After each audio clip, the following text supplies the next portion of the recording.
Hello, my dear friends. Welcome back to the lecture series of Judicial Examination.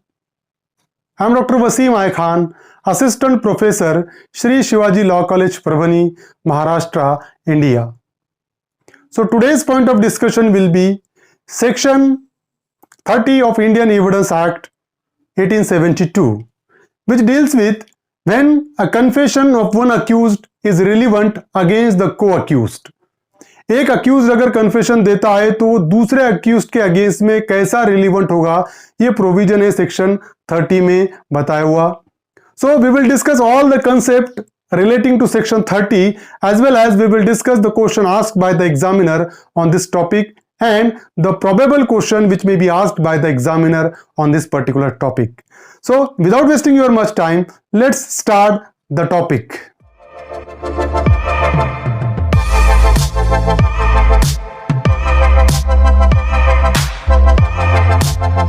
Confession, section 30. This is the last section of topic of confession. Section 30 deals with consideration of proved confession affecting person making it and others jointly under trial for the same offense. So when more person than one are being tried jointly for the same offense and a confession made by one such person affecting himself and some other such person is proved, the court may take into consideration such confession as against such other person as well as against the person who makes such a confession. So when more persons than one are being tried jointly for the same offense, and if one of the accused confess his guilt, and if that particular confession harm the accused who makes a confession as well as the other accused, then that particular confession becomes relevant and that particular confession can be used against co-accused as per provision of section 30.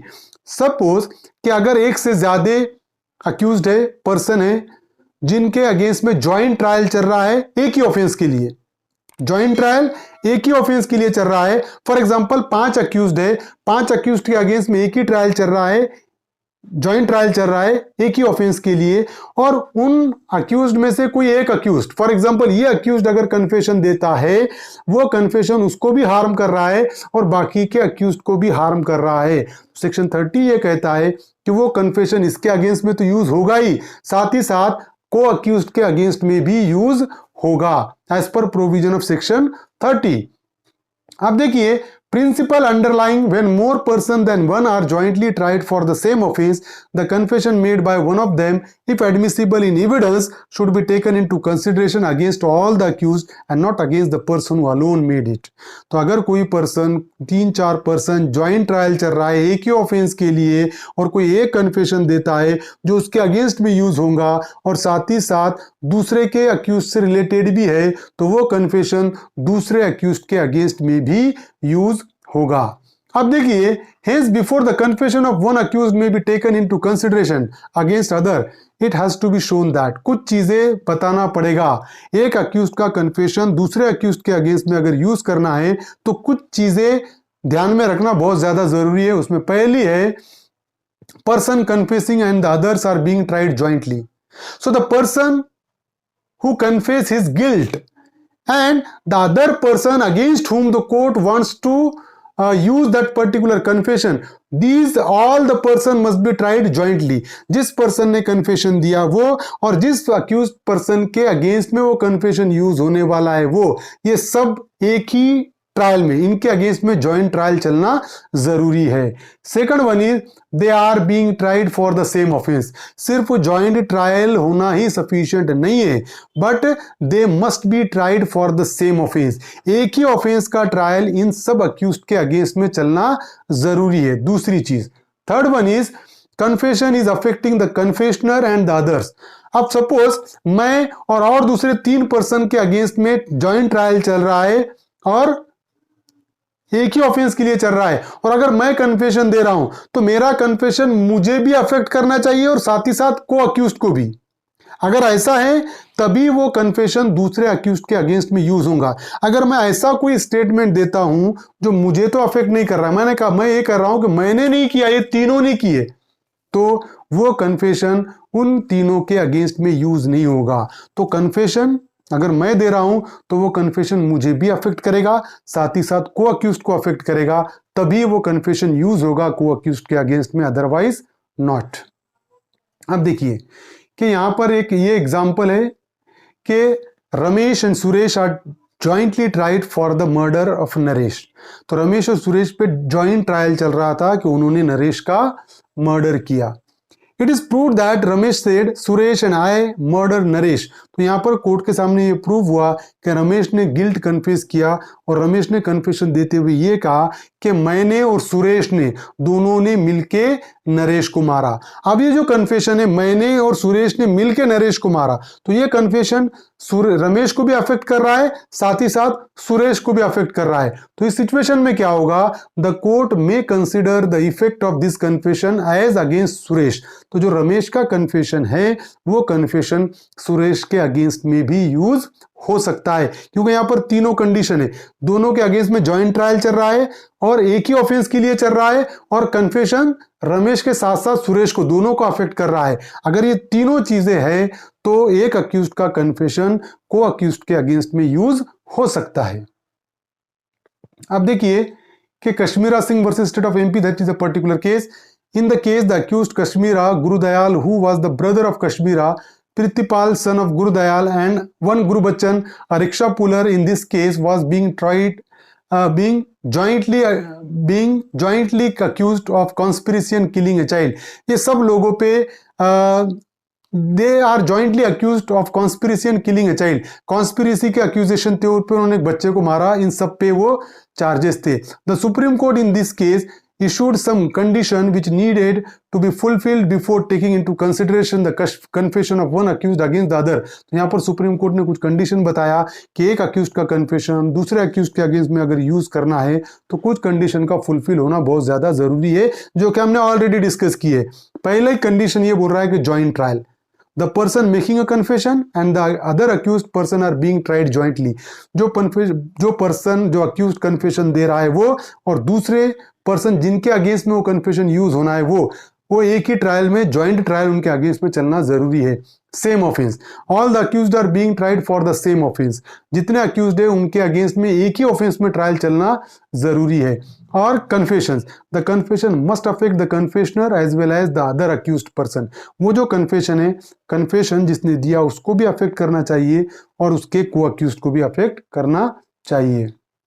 अब भुबोनी Sahu versus king, ये in its strict legal sense the confession of co-accused does not come within the definition of evidence। तो यहां पर बताया गया कि co-accused का जो confession है वो evidence के definition में नहीं आएगा। The reason behind this is that the person who is making such confession hasn't stepped into the witness box and that his testimony has not been subject to cross examination। तो अगर कोई accused confession देता है तो ना तो उसको कटघरे में बुलाकर उससे क्रॉस एग्जामिनेशन होता है, समझ रहे हो, विटनेस बॉक्स में बुला के उसका एग्जामिनेशन नहीं होता है, इसलिए जो जिसने कन्फेशन दिया उसको हम विटनेस नहीं कहेंगे, ये केस में बताया हुआ है। Thus such confession is in reality a type of ex parte evidence against other accused person. इसीलिए इसको एक एक्स पार्टी के जैसा यूज हो रहा है। फॉर एग्जाम्पल मैंने कन्फेशन दिया तो मेरा कन्फेशन उन को अक्यूज्ड के अगेंस्ट में यूज हो रहा है, ना तो को अक्यूज्ड को बुलाकर पूछा जा रहा है ना कुछ किया जा रहा है, उनके अगेंस्ट में यूज हो सकता है वो confession. Haricharan Kurmi was state of Bihar, while deciding the reliability which can be placed on by the court in the confession by the co-accused, the Supreme Court has held in this case the confession of co-accused cannot be treated as substantive evidence। यहाँ पर court ने ये clear किया कि confession of co-accused cannot be treated as substantive evidence। दो co-accused का confession एक sole basis नहीं ठहराया जा सकता, वो substantive piece of evidence नहीं ठहराया जा सकता, and can be praised upon only when the court is inclined to accept other evidence and feels the necessity of seeking an assurance in support of its conclusion deductible from other evidence. तो court उसको ज्यादा कब weightage देगा, अगर दूसरे evidence को supportive है तो एज अ सपोर्टिव रोल में ही वो को अक्यूज्ड का कन्फेशन कोर्ट हेल्प के लिए लेगा, अदरवाइज नॉट। तो सब्सटेंटिव पीस ऑफ एविडेंस नहीं है, वो एडमिसिबल तो है लेकिन दूसरे एविडेंस अगर सपोर्टिव आते हैं तो ये कन्फेशन ऑफ को अक्यूज भी एक सपोर्टिव एविडेंस रहेगा और ये सबको मिलाकर उनके अगेंस्ट में सजा का ऑर्डर पास कर सकता है कोर्ट. पंचो versus state of Haryana, the supreme court in this case held that confession of a co-accused aren't the substantive piece of evidence. ये substantive piece of evidence हो ही नहीं सकता, and that it can only be used to confirm the conclusion drawn from other evidence in a criminal trial. तो दूसरे evidence से ही conclusion पे आ सकता है कोर्ट. अब यहाँ पर 2017 और 2016 में महाराष्ट्र और मध्य प्रदेश जुडिशियल एग्जामिनेशन में पूछा गया क्वेश्चन है, under Indian Evidence act confession of one accused is admissible in evidence against को accused if they are tried jointly for the same offense, if they are tried jointly for different offense, if they are tried for the same offense but not jointly, if they are tried for different offense and also not jointly. तो अगर देखें हमने तो यहाँ पर specifically mention किए वाला है कि more person than one are being tried jointly for the same offence. Joint trial होना चाहिए, ऑफेंस भी सेम होना चाहिए, तब एक अक्यूज्ड का कन्फेशन दूसरे अक्यूज्ड के अगेंस्ट में यूज हो सकता है. तो option 1 is a correct answer, if they are tried jointly for the same offence. 2018 में उत्तराखंड जुडिशियल एग्जामिनेशन में पूछा गया क्वेश्चन है, confession of one accused person is relevant against another co accused person under which following section of Indian Evidence Act. तो हम देखिए तो section 30 is a correct answer. So this is section 30 which we have discussed. I hope you understand this topic. If you understand this topic, please subscribe my channel, hit the notification button, hit the like button and share this video with your friends. Thank you very much.